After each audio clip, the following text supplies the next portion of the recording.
আসসালামু আলাইকুম।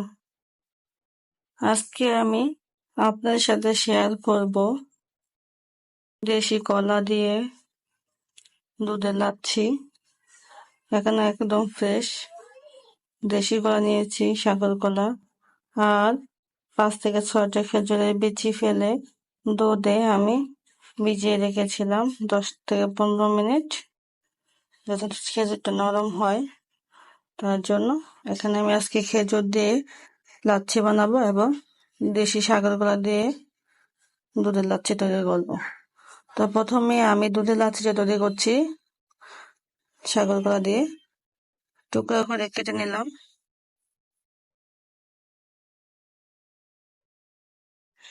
এখানে আমি আরো কিছু কলা দিয়ে দিচ্ছি। এখানে আমি 4টি কলা দিয়েছি। প্রথমে খোসা ছাড়িয়ে ছোট ছোট টুকরো করে নিচ্ছি। একটা ব্লেন্ডার জারে নিয়ে নিচ্ছি।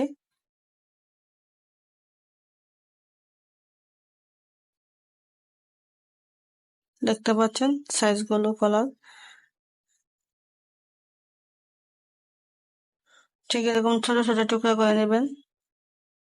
এটা সহজে ব্লান্ট হয়ে যাবে। কলা যেহেতু এমনিতে নরম, তাই ইচ্ছে ছোট করার দরকার নেই।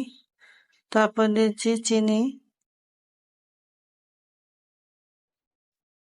যেহেতু কলা মিষ্টি, এই জন্য আমি চিনির পরিমাণটা কম দিলাম। 2 চা চামচ চিনি দিয়েছি মাত্র, আপনার চাইলে বাড়িয়ে দিতে পারেন।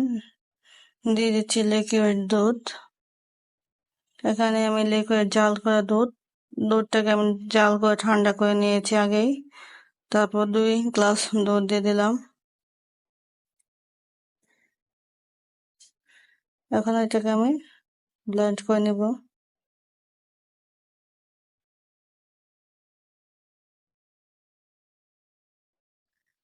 দিয়ে দিচ্ছি কিছু আইসক্রিম। এখন আমি এটাকে ব্লেন্ড করে নেব ব্লেন্ডারে। খুব বেশি সময় লাগবে না,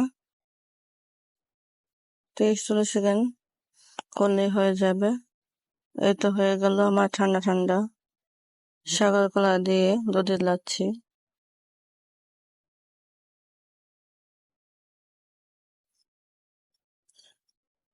দেখতে পাচ্ছেন খেতে কতটা ইয়ামি দেখাচ্ছে। এখন আমি তৈরি করব খেজুর দিয়ে দুধের লাচ্ছি। তার জন্য আমি একটা ব্লেন্ডারে খেজুর আর দুধ দিয়ে দিলাম। এখন দিয়ে দিচ্ছি 2 টেবিল চামচ গুঁড়া দুধ, দিয়ে দিচ্ছি বরফের টুকরা, দিয়ে দিচ্ছি জাল করা ঠান্ডা লিকুইড দুধ। তারপর এখন আমি এটাকে ব্লেন্ডারে ব্লেন্ড করে নিয়েছি। এটাও হয়ে গেল আমার। এই খেজুর দিয়ে দুধের লাচ্ছি, এটা কিন্তু খুবই খুবই পুষ্টিকর এবং স্বাস্থ্যকর। আর প্রচন্ড গরম এরকম লাচ্ছি হলে শরীরের জন্য ভালো গরমের মধ্যে। তো আপনারা আমার রেসিপিটা ফলো করে খুব সহজেই বাড়িতে বানিয়ে নিতে পারেন এরকম দুধের লাচ্ছি বা খেজুরের লাচ্ছি।